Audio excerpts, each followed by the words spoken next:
الشيطان الرجيم بسم الله الرحمن الرحيم يا أيها الذين آمنوا لا تقربوا الصلاة وأنتم سكارى حتى تعلموا ما تقولون ولا جنبا إلا عابري سبيل حتى تغتسلوا وإن كنتم مرضى أو على سفر أو جاء أحد منكم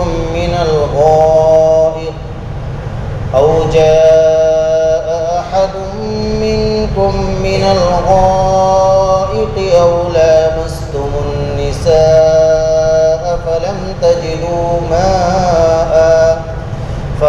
تجدوا ماء فتيمموا صعيدا طيبا فامسحوا بوجوهكم وأيديكم إن الله كان عفوا غفورا ألم تر إلى الذين أوتوا نصيبا من الكتاب يشترون الضلالة ويريدون أن تضلوا السبيل والله أعلم بأعدائكم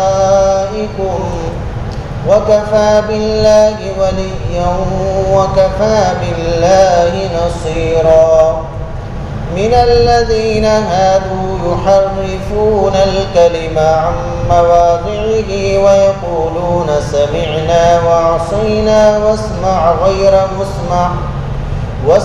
غير مسمع وراعنا ليا بألسنتهم وطعنا في الدين ولو أنهم قالوا سمعنا وأطعنا واسمع وانظرنا لكان خيرا لهم وأقوم ولكن لعنهم الله بكفرهم فلا يؤمنون إلا قليلا اے ایمان والو تم نماز کے قریب نہ جاؤ جبکہ تم نشے کی حالت میں ہو جب تک کہ تم یہ نہ جان لو کہ تم کیا کہہ رہے ہو اور نہ ہی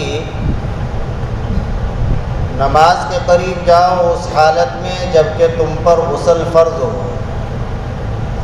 یہاں تک کہ تم غسل کر لو مگر یہ کہ تم مسافر ہو اور اگر تم بیمار ہو یا سفر میں ہو یا تم میں سے آئے کوئی قضاء حاجت کی جگہ سے یا تم بیوی سے ہم بستری کر لو اور پھر تمہیں پانی نہ ملے تو تیمم کر لو پاک مٹی سے اور مسح کرو اپنے چہرے کا اور اپنے ہاتھوں کا بے شک کہ اللہ تعالی شانہ معاف فرمانے والے ہیں اور بخشش کرنے والے ہیں۔ یہ سورت چل رہی ہے سورہ نساء۔ ابھی جو آیتیں تلاوت کی گئی ہیں 4 آیات شریفہ تلاوت کی گئی ہے، آیت نمبر 43، 44، 45، 46۔ ان میں سے جو پہلی آیت شریفہ ہے جس کا ابھی ترجمہ کیا گیا، اس میں اللہ تعالی شانہ نے نشے کی حالت میں نماز پڑھنے سے منع فرمایا۔ نشے کی حالت میں نماز پڑھے گا تو نماز نہیں ہوگی۔ یہ آیت شریفہ ایک خاص واقعے کے تحت نازل ہوئی۔ ایک واقعہ پیش آیا۔ شروع میں شراب پینے کی پوری عرب قوم ہی عادی تھی اور تمام عرب کے اندر شراب کا خوب رواج تھا اور شراب پوری قوم کی ہی ایک محبوب غذا تھی۔ کوئی ہی عرب کا آدمی ایسا ہوگا جو جس نے شراب نہ پی ہو، سوائے ان کے کہ جن کی طبیعت میں اللہ تعالیٰ نے شروع سے ہی شراب سے نفرت رکھی، جیسے نبی پاک صلی اللہ علیہ وسلم نے نبوت سے پہلے بھی کبھی شراب نہیں پی۔ حضرت ابوبکر صدیق رضی اللہ تعالی عنہ نے اسلام سے پہلے بھی کبھی شراب نہیں پی۔ تو غرض یہ کہ تمام ہی قوم عرب کے اندر شراب کا خوب رواج تھا، اور کھانے کے بعد جس طریقے سے ہمارے یہاں چائے پی جاتی ہے، کولڈ ڈرنک پی جاتی ہے، تو ایسے ہی وہاں پر شراب چلتی تھی۔ تو ایک مرتبہ حضرت عبد الرحمن ابن عوف رضی اللہ تعالی عنہ، یہ جلیل القدر صحابی ہے اور صاحب ثروت صحابہ میں سے ہے، مالدار صحابہ میں سے، سینکڑوں دراہم اور دینار کی تو رومال اور دستی استعمال کیا کرتے تھے، بڑے مالدار صحابہ میں سے۔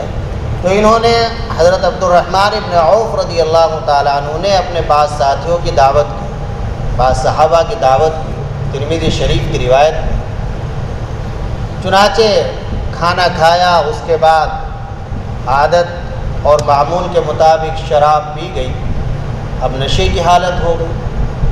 اس وقت شراب حرام نہیں ہوئی تھی، یہ اس وقت کا واقعہ ہے۔ تو اسی حالت میں نماز کا وقت ہو گیا۔ اب بعض روایات کے اندر ہے کہ نماز کے لیے آگے بڑھایا گیا حضرت علی رضی اللہ تعالی عنہ کو۔ حضرت علی رضی اللہ تعالی عنہ نے نماز پڑھانی شروع کی۔ اب جیسے ہی نماز پڑھانی شروع کی تو سورہ فاتحہ تو جیسے کیسے صحیح پڑھ لی، لیکن جب سورہ کافرون پڑھنی شروع کی تو اس میں الٹا سیدھا اس سے کچھ کہیں لا چھوڑ دیا، کہیں لا بڑھا دیا، جس سے معنی بگڑتے چلے گئے۔ مثلا شروع میں قل یا ایھا الکافرون، اے محمد صلی اللہ علیہ وسلم آپ کہہ دیجئے اے کافرو، لا اعبد ما تعبدون، جن بتوں کی تم پوجا کرتے ہو، پرستش کرتے ہو، میں اس کی عبادت اور پرستش نہیں کرتا۔ لا اعبد ما تعبدون ولا انتم عابدون ما اعبد، اور نہ ہی تم اس ذات کی عبادت کرتے ہو جس کی ہم عبادت کرتے ہیں، کافروں سے کہہ دو۔ تو حضرت علی رضی اللہ عنہ نے جب سورہ کافرون پڑھنی شروع کی تو لا چھوڑ دیا، قل یا ایھا الکافرون لا اعبد ما تعبدون، لا بڑھائیں گے تو معنی یہ ہوں گے کہ میں عبادت نہیں کرتا ہوں ان چیزوں کی جن کی تم عبادت کرتے ہو اے کافرو، اور جب لا چھوڑ دیں گے تو معنی یہ ہو جائیں گے میں عبادت کرتا ہوں ان کی جن کی تم عبادت کرتے ہو، تو معنی ہی بگڑ گئے، یعنی بتوں کی تم پرستش کرتے ہو، میں بھی بتوں کی پرستش کرتا ہوں، تو نماز خراب ہو گئی۔ اور یہ سب ہوا اس وجہ سے کہ نشے کی حالت تھی۔ پھر عقل آدمی کے ٹھکانے نہیں رہتی، نشے کی حالت میں کوئی بھی ہو، اسے پتہ ہی نہیں رہتا کہ کیا اس کی زبان سے نکل رہا ہے، کیا وہ ہاتھ سے نکل رہا ہے۔ لا اعبد ما تعبدون، تو اس پر اللہ کی طرف سے یہ حکم نازل ہوا کہ اے ایمان والو، جب تم نشے کی حالت میں ہوا کرو تو پھر نماز میں داخل ہونے کے لائق تم نہیں رہتے۔ یہ نشے کی جو حالت ہے، شراب کی جو حالت ہے، یہ حالت ایسی نہیں کہ تم اس میں نماز پڑھنی شروع کرو، نماز میں داخل ہو، جب تک کہ تمہارا نشہ نہ اتر جائے اور تم اس قابل نہ ہو جاؤ کہ تمہاری زبان سے کیا نکل رہا ہے اس کو سمجھ سکو۔ جب تمہاری حالت ایسی ہو جائے کہ اپنی بات کو سمجھ سکو، کیا زبان سے پڑھ رہے ہو، کیا کہہ رہے ہو، تب نماز پڑھو۔ تو خیر اس آیت شریفہ سے اس بات کی طرف اشارہ ہو گیا کہ شراب کوئی اچھی چیز نہیں ہے، اس سے منع کیا جا رہا ہے نماز کے اوقات میں پینے سے۔ اس کا مطلب یہ ہوا کہ شراب اگر پینی ہے تو نماز کے اوقات میں نہ پیو۔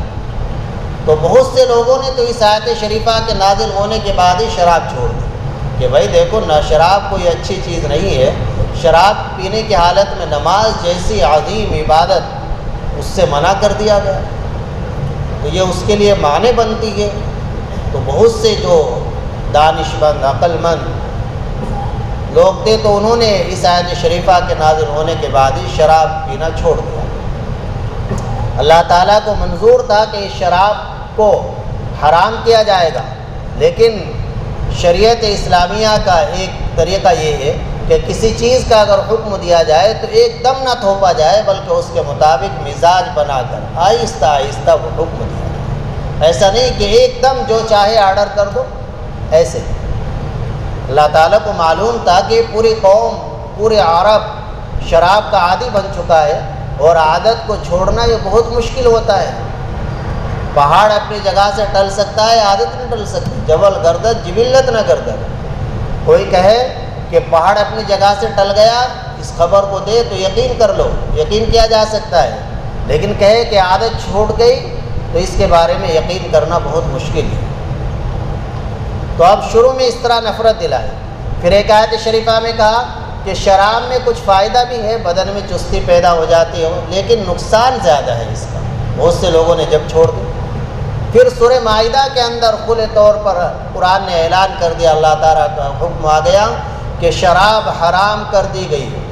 حرمت علیکم المیتۃ والدم ولحم الخنزیر وما اہل لغیر اللہ بہ، اور آگے شراب کا تذکرہ کہ خمر حرام کر دی گئی تمہارے اوپر، شراب حرام کر دی گئی۔ انما الخمر والمیسر والانصاب والازلام رجس من عمل الشیطان فاجتنبوه لعلکم تفلحون۔ ان سے بچو، شراب سے بچو، جوے سے بچو، یہ سب تو شیطانی کام ہے۔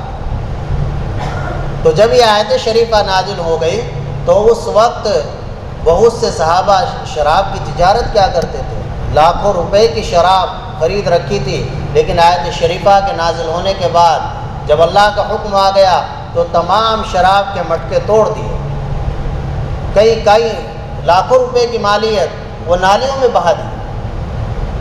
اللہ کا جب حکم آ گیا، شراب اور نشہ یہ انتہائی خطرناک چیز ہے۔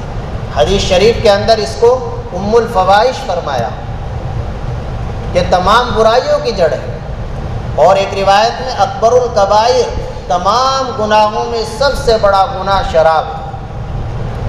حضرت عمر رضی اللہ عنہ نے ایک مجلس قائم کی، حضرات صحابہ رضی اللہ عنہ سے معلوم کیا کہ تم نے اس سلسلے میں کہ سب سے بڑا گناہ کون سا ہے، اللہ کے نبی سے کوئی بات سننے کی ہو تو سناؤ۔ تو حضرات صحابہ نے یہی چیز سنائی کہ میں نے اللہ کے نبی سے سنا ہے کہ اکبر الکبائر شراب ہے، نشہ ہے۔ اس وقت بھی نشہ بڑا زور پکڑے ہوئے ہے، طرح طرح کے نشے چل رہے ہیں۔ کوئی بھی نشہ ہو، کسی بھی قسم کا، اسمیک سے کیا جا رہا ہو، بھانگ سے کیا جا رہا ہو، کسی بھی طرح کا نشہ ہو تو وہ سب شراب کے حکم میں ہی آتا ہے۔ جیسے شراب حرام ہے ایسے ہی وہ نشہ بھی حرام ہے۔ شراب کے حرام ہونے کی علت مسکر ہونا ہے، نشہ آور ہونا ہے، تو جو چیز بھی نشہ آور ہوگی، مسکر ہوگی، اس پر ہی حرام ہونے کا حکم لگے گا۔ اللہ کے نبی صلی اللہ علیہ وسلم نے فرما دیا کہ یہ ام الفواحش ہے، تمام برائیوں کی جڑ ہے۔ کیا مطلب؟ پھر آپ نے واقعات سے سمجھایا امت کو، صحابہ کو، کہ دیکھو تمام برائیوں کی جڑ کیسے ہے۔ جڑ ہونے کا مطلب یہ ہے کہ جب آدمی اس برائی میں مبتلا ہو جاتا ہے تو پھر وہ کوئی بھی برائی کر سکتا ہے، کوئی بھی بڑے سے بڑا جرم وہ کر سکتا ہے، کسی بھی بڑے سے بڑے جرم کا وہ مرتکب ہو سکتا ہے جب اس جرم کا ارتکاب کر لیتا ہے۔ چنانچہ آپ نے واقعات سنا ہے ایسے کہ ایک شخص تھا بنی اسرائیل کے اندر، بڑا پارسا پرہیزگار تھا۔ ایک عورت کو اس شخص سے عشق ہو گیا، اس نے اپنی خواہش کے لیے اس کو اپنے گھر بلایا اور اس سے کہا کہ دیکھ، 3 کاموں میں سے تجھے ایک کام ضرور کرنا پڑے گا، اور ایک واقعے میں 4 کام۔ مستدرک حاکم حدیث شریف کی ایک کتاب ہے، اس میں یہ واقعہ تفصیل سے مذکور ہے کہ اس کے سامنے اس نے 4 باتیں رکھی کہ ان 4 کاموں میں سے کوئی ایک کام کر لے ورنہ میں تجھے رسوا اور ذلیل کر دوں، یا تو میرے ساتھ منہ کالا کر لے، بدکاری کر، اور یا ایک جوان بچہ تھا کہ اس کو قتل کر دے، یا یہ خنزیر کا گوشت رکھا ہے اس کو کھا لے، اور یا پھر شراب کا ایک پیالہ رکھا ہوا تھا یہ پی لے۔ اب اس نے غور کیا، اپنے عقل کے اعتبار سے سوچا کہ زنا کاری، بدکاری یہ تو سخت ترین جرم ہے اور ایک بڑا گناہ ہے، قتل بھی ایک بڑا گناہ ہے، خنزیر کا گوشت کھانا یہ بھی بڑا گناہ ہے، تو اس لیے اس نے اہون سمجھ کے، ہلکا سمجھ کے شراب کا پیالہ پی لیا۔ لیکن جیسے ہی شراب پی تو عقل ختم، عقل زائل ہو گئی، اب کچھ پتہ نہیں رہا، تو اس نے اس کے بعد عورت کے ساتھ بدکاری بھی کی، منہ کالا کیا، بچے کو بھی قتل کر لیا، اور قتل کر دیا اور خنزیر کا گوشت بھی کھا لیا۔ تو اس طرح اللہ کے نبی صلی اللہ علیہ وسلم نے سمجھایا کہ دیکھا آپ نے کہ یہ شراب، یہ نشہ ام الفواحش ہے، تمام برائیوں کی جڑ ہے۔ نشہ کر لیا تو قتل کرنا بھی آسان ہو گیا، زناکاری میں بھی مبتلا ہو گیا اور خنزیر کا گوشت بھی کھا گیا۔ یہ ہے تمام برائیوں کی جڑ، نشہ۔ لہذا اپنے اولاد کو اس سے نشے سے بچاؤ، ان کی نگرانی رکھو۔ تو اللہ تعالیٰ فرماتے ہیں اے ایمان والو، نماز کے قریب نہ جاؤ جب کہ تم نشے کی حالت میں ہو، حتیٰ تعلموا ما تقولون، یہاں تک کہ تم جان لو وہ بات جو تم کہہ رہے ہو۔ تو اب یہ حکم پہلے تھا، اس کا مطلب یہ ہرگز نہیں کہ نماز کی حالت، نماز کا وقت نہ ہو تو پھر شراب پی لو، نہیں۔ یہ تو شروع میں تھا کہ نماز کے اوقات میں نہ پیو، بعد میں پی سکتے ہو، لیکن بعد میں پھر ہمیشہ کے لیے حرام کر دیا، بعد میں ہمیشہ کے لیے حرام کر دیا۔ اس کو کہتے ہیں نسخ، کہ قرآن کریم کے اندر بعض احکام دیے گئے، اس وقت کے لیے وہ مناسب تھے، بعد میں ان کو منسوخ کر دیا، پھر دوسرا حکم آ گیا۔ ولا جنوباً، اور نہ ہی جنابت کی حالت میں، جنابت کی حالت میں بھی تم نماز کے قریب نہ جاؤ، نماز نہیں پڑھ سکتے جنابت کی حالت میں، مسجد میں نہیں جا سکتے۔ جنابت کی حالت اس حالت کو کہا جاتا ہے جس میں انسان پر غسل فرض ہوتا ہے، اور غسل فرض ہوتا ہے یا تو آدمی صحبت کرے ہم بستری بیوی کے ساتھ، اور یا پھر اسے غسل کی ضرورت پیش آ جائے، احتلام ہو جائے، تو ایسی حالت میں غسل فرض ہو جاتا ہے۔ اس حالت میں بھی نماز پڑھنا، مسجد میں جانا، مسجد میں ٹھہرنا، یہ سب منع ہے، ناجائز ہے، حرام ہے۔ حتیٰ تغتسلوا، یہاں تک کہ تم غسل کر لو، غسل کرنا فرض۔ جب غسل فرض ہو جائے تو جب تک غسل نہیں کر لو گے اس وقت تک نماز پڑھنا، قرآن کریم کو پڑھنا، قرآن کریم کو چھونا، یہ سب مسجد میں داخل ہونا، مسجد میں ٹھہرنا، یہ سب تمہارے لیے حرام ہے۔ غسل کر لو، پھر غسل کیا جائے جو غسل کا طریقہ ہے۔ ہمارے کتنے ہی بھائی ہیں کہ جن کو غسل کے فرائض، غسل کا طریقہ تک معلوم نہیں، وضو کے فرائض، وضو کا طریقہ تک معلوم نہیں، اور سیکھنے کی کوئی فکر بھی نہیں ہے۔ ایسا لگتا ہے کہ جیسے بس سب کچھ یہ دنیا ہی ہو اور اس کے بعد کچھ ہونا ہی نہ ہو۔ کیا یہی ہے؟ ایسا نہیں ہے۔ سب کچھ یہ دنیا نہیں ہے، اس کے بعد بھی کچھ ہونا ہے، اور سب کچھ اس کے بعد ہی ہے سب، اصل اس کے بعد ہی ہے سب۔ اس وقت آدمی جب آنکھ کھلے گی تو دنیا کے اعتبار سے تو بند ہوگی، لیکن حقیقت کے اعتبار سے کھلے گی، اس وقت بڑا افسوس کرے گا، اللہ سے کہے گا یا اللہ ایک بار لوٹا دے، لیکن پھر کچھ کہنا کام نہیں آئے گا۔ یہ تو ابھی زندگی ملی ہوئی ہے، تو اسی میں کچھ سیکھ لے، اس پر عمل کر لے، سیکھ کر۔ غسل کا طریقہ، غسل بھی آدمی کو چاہیے مسنون طریقے کے مطابق کرے، فرائض بھی ادا کرے، غسل کی جو سنت ہے وہ بھی ادا کرے۔ آدمی غسل 3 مرتبہ کلی کرنا، اچھی طرح غرارہ کرنا اگر وہ روزے کی حالت نہیں ہے، ناک میں پانی ڈالنا، یہ سب وضو میں بھی ہے، وضو میں سنت ہے، غسل میں فرض ہے۔ پورے بدن پر پانی بہانا، وضو میں یہ 3 مرتبہ ناک میں پانی ڈالنا ایک سنت، اور 3 مرتبہ ناک کو صاف کرنا یہ الگ سنت۔ فَلْيَسْتَنْصِرْ ثَلَاثًا وَلْيَسْتَنْشِقْ ثَلَاثًا، 2 لفظ آتے ہیں حدیث شریف میں، ایک استنشاق کا لفظ ہے اور دوسرا لفظ ہے استنثار کا۔ استنشاق کے معنی ہے پانی ناک میں ڈالنا، پانی ناک میں پہنچانا، یہ مستقل ایک سنت ہے 3 مرتبہ، اور پھر 3 مرتبہ ہی ناک کو صاف کرے، یہ الگ سنت ہے۔ ہم 3 مرتبہ تو ناک میں پانی پہنچا لیتے ہیں، لیکن 3 مرتبہ ناک صاف نہیں کرتے، اس پانی کو چھینکتے نہیں ہیں، تو یہ سنت چھوٹ جاتی ہے۔ تو ہر مرتبہ پانی ناک میں ڈالے پھر چھینکے، پھر دوسری مرتبہ ناک میں ڈالے پھر چھینکے، تب تو انہوں سنتوں پر عمل ہوگا۔ استنشاق کے اندر بھی تسلیس 3 مرتبہ کرنا، اور استنثار کے اندر بھی 3 مرتبہ۔ تو خیر، غسل کرے تو غسل کیسے کیا جائے؟ پہلے تو اگر بدن پر کوئی ناپاکی لگی ہوئی ہے اس کو اچھی طرح صاف کر لے، بہت زیادہ غلو بھی نہ کرے، بعض گھنٹوں اگر غسل فرض ہو گیا گھنٹوں نہا رہے، یہ ایک وہم کی بیماری ہوتی ہے کہ ابھی پاکی نہیں ہو، نہیں، بس شریعت نے جو طریقہ بتلایا اس کے مطابق کام کر لے اور غسل ادا ہو گئے۔ بعض عورتیں بھی ہوتی ہیں ایسے گھنٹوں لگا دیتی ہیں، کہیں کچھ لائیں گی نیم کے ٹہنی، کہیں فلا، یہ سب چیزیں شریعت میں نہیں ہے۔ جو شریعت میں بس وہی کام کرنا چاہیے، الگ سے بعض دائیوں نے کچھ چیزیں بڑھا رکھی ہے، وہ سب لازم نہیں ہے غسل کے لیے۔ غسل فرض ہوا تو جو شریعت کے مطابق غسل کرنے کا طریقہ ہے، غسل کے فرائض ہے وہ کر لیں۔ سب سے پہلے بدن پر کہیں نجاست ناپاکی لگی ہوئی ہے اس کو صاف کر لیں، اس کے بعد پھر اچھی طرح ہاتھ دھو لیں، ہاتھ دھونے کے بعد اچھی طرح وضو کریں، سنت کے مطابق وضو کریں، اور وضو جب کرے گا تو اس میں کلی بھی ہو جائے گی، ناک میں پانی بھی، وہ غسل کا بھی فرض ادا ہوگا۔ پہلے تو نیت کر لے اچھی طرح کہ میں رفع حدث اکبر کی نیت کرتا ہوں۔ نیت کے معنی ہے توجہ القلب نحو الفعل ابتغاء لوجہ اللہ تعالی۔ ملا علی قاری رحمہ اللہ مشکوٰۃ شریف کے شارح ہیں، حدیث کے شارح ہیں، بڑے آدمی ہیں، تو انہوں نے بہت شاندار تعریف کری ہے۔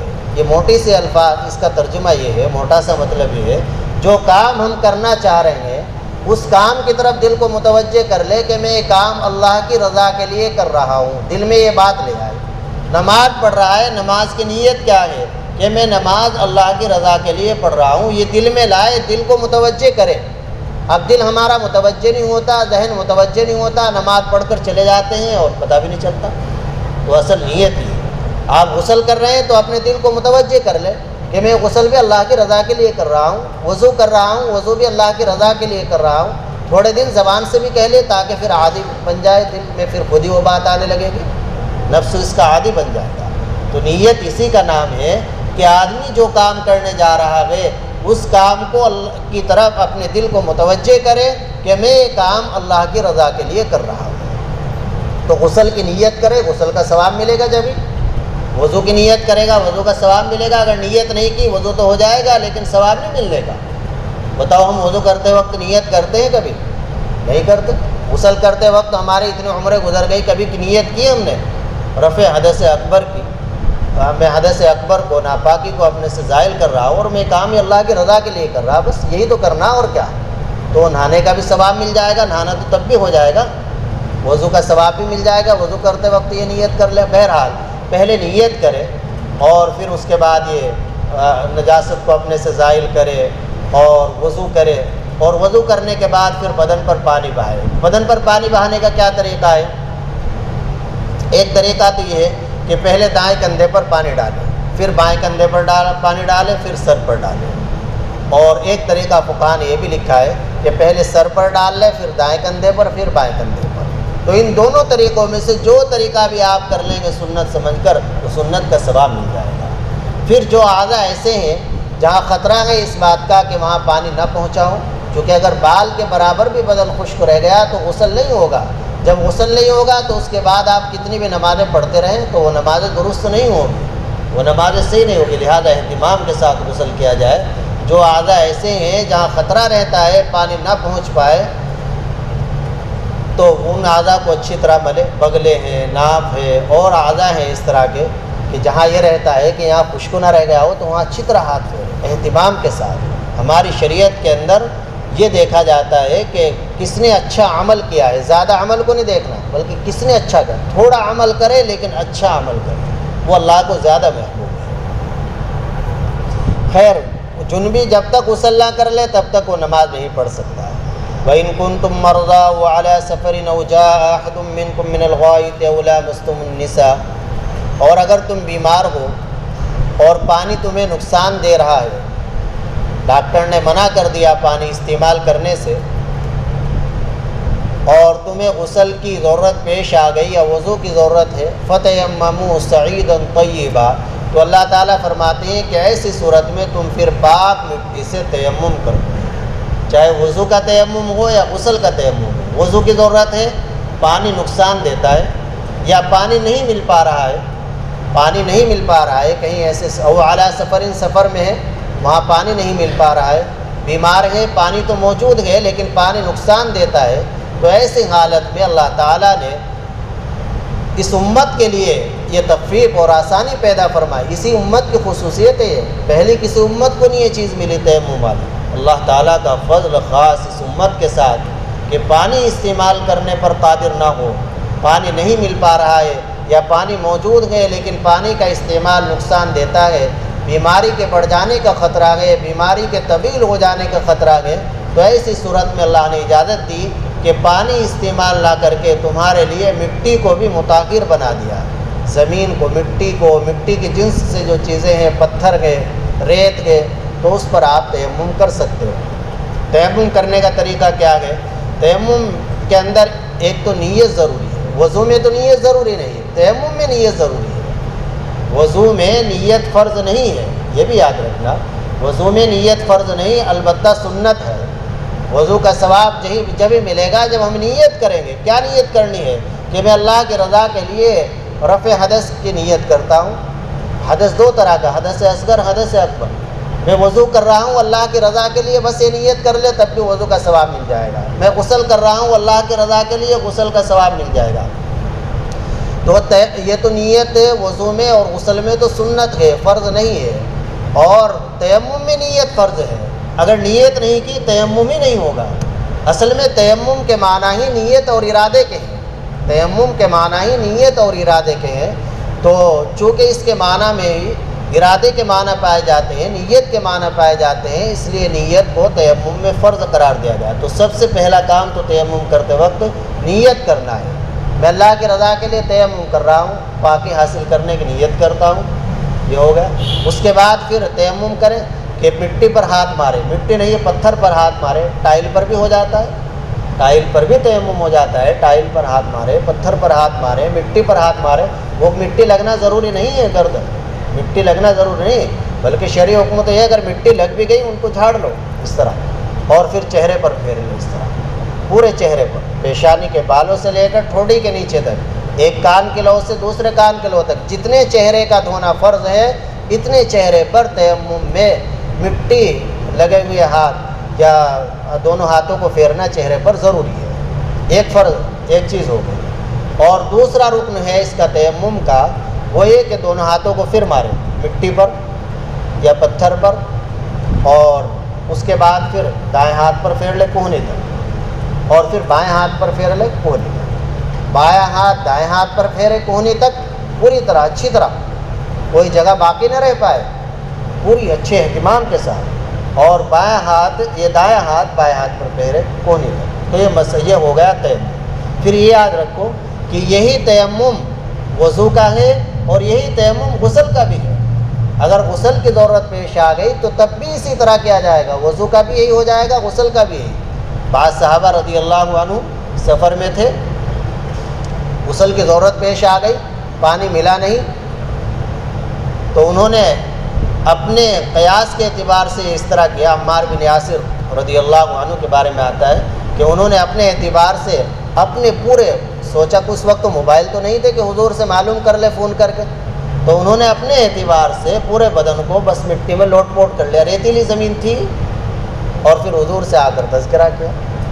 تو آپ نے فرمایا کہ بس جو وضو کے لیے کافی ہے وہی غسل کے لیے کافی ہو جاتا ہے، وہی تیمم غسل کے لیے کافی ہو جاتا ہے۔ تو یہ بھی یاد رہنا چاہیے کہ جو طریقہ تیمم کا وضو کا ہے وہی طریقہ تیمم کا غسل کا بھی ہے۔ فَتَيَمَّمُوا صَعِيدًا طَيِّبًا، اسی آیت شریفہ سے تیمم کا ثبوت ہے۔ فَامْسَحُوا بِوُجُوهِكُمْ، اللہ بیان فرما رہے اس کا طریقہ تیمم کا کہ تم اپنے چہروں کا مسح کرو، وَأَيْدِيكُمْ، اور اپنے ہاتھوں کا مسح کرو، وہی مٹی پر ہاتھ مار کر یا پتھر پر ہاتھ مار کر۔ إِنَّ اللَّهَ كَانَ عَفُوًّا غَفُورًا، اگر کچھ کمی رہ گئی، کوتاہی ہو گئی تو اللہ تعالیٰ معاف فرمانے والے ہیں، بخشش کرنے والے ہیں۔ اللہ کی ذات سے معافی کی اور بخشش کی امید رکھنا چاہیے۔ تو یہ سب چیزیں شریعت کو، دین کو ہمیں سیکھنا چاہیے۔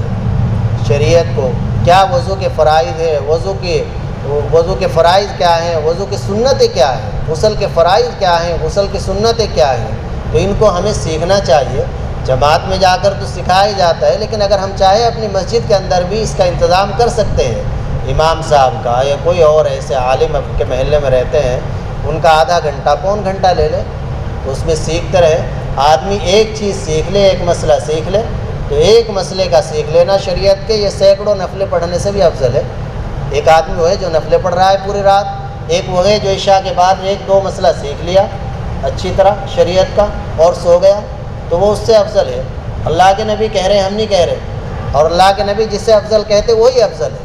اللہ کے نبی جسے افضل کہتے، ہماری شریعت کے اندر ایک ایک چیز سکھلائی گئی، استنجے کے آداب، استنجے میں رک کدھر کرنا ہے، مشرکین نے اعتراض کے طور پر کہا تھا کہ تمہارے نبی عجیب آدمی ہیں، یہ تمہیں ہر چیز کا طریقہ سکھلاتے ہیں، حتی الخراط۔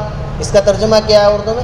کہ تمہیں استنجا کرنے کا، ہگنے کا طریقہ بھی سکھلاتے ہیں۔ مشرکین نے اعتراض کے طریقے پر، تو اللہ حضرت سلمان فارسی نے کہا نعم، ہاں ہمارے نبی تو ایسے ہی ہیں، وہ تو ہمیں ہر چیز سکھلاتے ہیں۔ نبی کا کام ہی یہی ہے کہ اپنی امت کو پوری جامع شریعت دے کر جائے، وہ ہر چیز کا طریقہ سکھلائے۔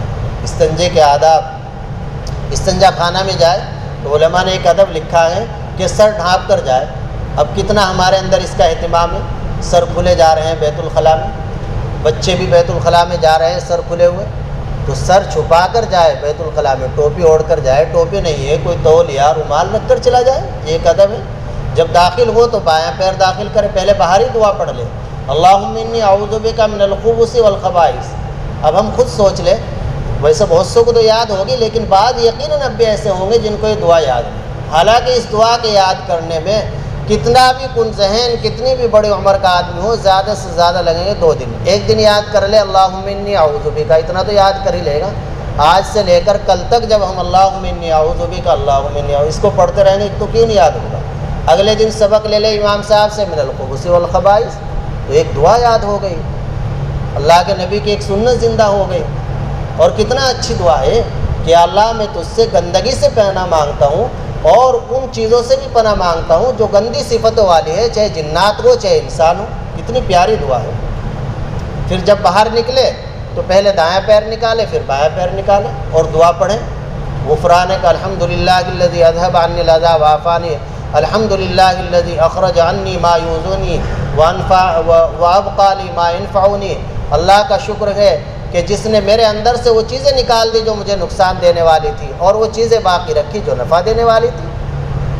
تو یہ سب سنتیں ہیں۔ علماء نے بچوں کو استنجا کراتی ہیں عورتیں تو قبلہ رخ، بڑے تو نہیں ہوتے لیکن بچوں کو بعض مرتبہ قبلہ رخ بٹھا دیتی ہے، ان کا چہرہ قبلہ رخ کر دیا، پشت قبلہ رخ کر دی۔ تو علماء نے لکھا ہے صراحتاً فتاوی عالمگیری کے اندر کے کہ جو بچوں کو استنجا کرنے والے خواتین ہیں ان پر لازم ہے کہ بچوں کا رخ قبلے کی طرف نہ کریں، ورنہ وہ گناہ گار ہوں گی۔ بچہ تو معصوم ہے، چھوٹا سا بچہ ہے، اسے کیا پتہ؟ بچے کو پیشاب پاخانہ کراتے وقت اس کا بھی رخ قبلے کی طرف نہ کیا جائے۔ تو ہماری شریعت کے اندر ایک ایک چیز ہر موڑ پر ہماری رہنمائی کی گئی ہے، ہر طریقہ ہمیں سکھلایا گیا ہے، لہذا ہمیں سیکھنے کی اور اس کو اپنی زندگی میں لانے کی فکر کرنی چاہیے۔ اللہ عمل کی توفیق عطا فرمائے۔ الحمدللہ رب العالمین، اللہم اجعل صلواتک ورحمتک وبرکاتک علی سید المرسلین امام المتقین وخاتم النبیین محمد عبدک ورسولک امام الخیر وقائد الخیر ورسول الرحمہ، اللہم ابعثہ مقاما محمودا یغبط بہ الاولون والآخرون، اللہم صل علی محمد وعلى آل محمد كما صليت على إبراهيم وعلى آل إبراهيم إنك حميد مجيد، اللهم بارك على محمد وعلى آل محمد كما باركت على إبراهيم وعلى آل إبراهيم إنك حميد مجيد، ربنا ظلمنا أنفسنا وإن لم تغفر لنا وترحمنا لنكونن من الخاسرين، ربنا آتنا في الدنيا حسنة وفي الآخرة حسنة وقنا عذاب النار وقنا عذاب القبر وقنا عذاب الحشر وقنا عذاب الدين وقنا من فتنة المحيا والممات، اللهم زدنا ولا تنقصنا واكرمنا ولا تهنا واعطنا ولا تحرمنا وآثرنا ولا تؤثر علينا وارزنا وارض عنا۔ یا اللہ ہم گناہ گار ہیں، خطاوار ہیں، اپنے تمام گناہوں سے توبہ کرتے ہیں، مولا کریم اپنے دریائے رحمت سے معاف فرما دے۔ یا اللہ ہمارے بخشش کا فیصلہ فرما دے، یا اللہ ہماری بخشش کا فیصلہ فرما دے، یا اللہ ہمیں اپنی رضا اور خوشنودی نصیب فرما دے، یا اللہ ایمان پر ہمارا خاتمہ فرما، یا اللہ ایمان والی موت نصیب فرما، اپنی رضا اور خوشنودی والی زندگی نصیب فرما، یا اللہ اپنی نامرضیات سے حفاظت فرما، شریعت کے مطابق یا اللہ ہماری جو زندگی باقی ہے ہمیں اسے گزارنے کی توفیق عطا فرما، یا اللہ ہمیں اپنی شریعت کو سیکھنے کی، اس پر عمل کرنے کی، اپنی زندگیوں کو اس کے مطابق ڈھالنے کی توفیق عطا فرما، سنتوں سے اللہ ہمیں محبت اور عشق نصیب فرما، یا اللہ اپنا تعلق نصیب فرما، اپنی ذات کی کامل معرفت نصیب فرما، یا اللہ ہر کام ہمیں سنت کے مطابق، شریعت مطہرہ کے مطابق کرنے کی توفیق عطا فرما، اسلام مسلمانوں کو یا اللہ عزت عطا فرما، مسلمانوں کی جان مال عزت آبرو کی حفاظت فرما، یا اللہ ہمارے اس مختصر سے عمل کو اپنی بارگاہ میں قبول فرما لے، اس کو ہماری اصلاح کا ذریعہ بنا دے، ہماری نجات کا ذریعہ بنا دے۔ یا اللہ جتنے بھی حضرات یہاں موجود ہیں، یا اللہ تیرے کلام پاک کی نسبت سے جمع ہوئیں گے، ان سب کے جمع ہونے کو قبول فرما، سب کو اپنی شان شان بہترین بدلہ عنایت فرما۔ یا اللہ جائز مقاصد کو پورا فرما، پریشانیوں الجھنوں کو ختم فرما، ذہنی قلبی سکون نصیب فرما، بیماریوں سے یا اللہ نجات نصیب فرما۔ یا اللہ صحت و تندرستی، امن و ایمان والی زندگی نصیب فرما۔ یا اللہ ہم سے مانگنا نہیں آتا لیکن آپ کو دینا آتا ہے۔ مولا کریم جو بھی ہمارے لیے دارین کے لحاظ سے خیر ہو سب عطا فرما، جو ہمارے لیے شر ہے اس سے حفاظت فرما۔ یا اللہ ہماری دعا کو اپنے فضل و کرم سے قبول فرما۔ صلی اللہ تعالی علی خیر خلق۔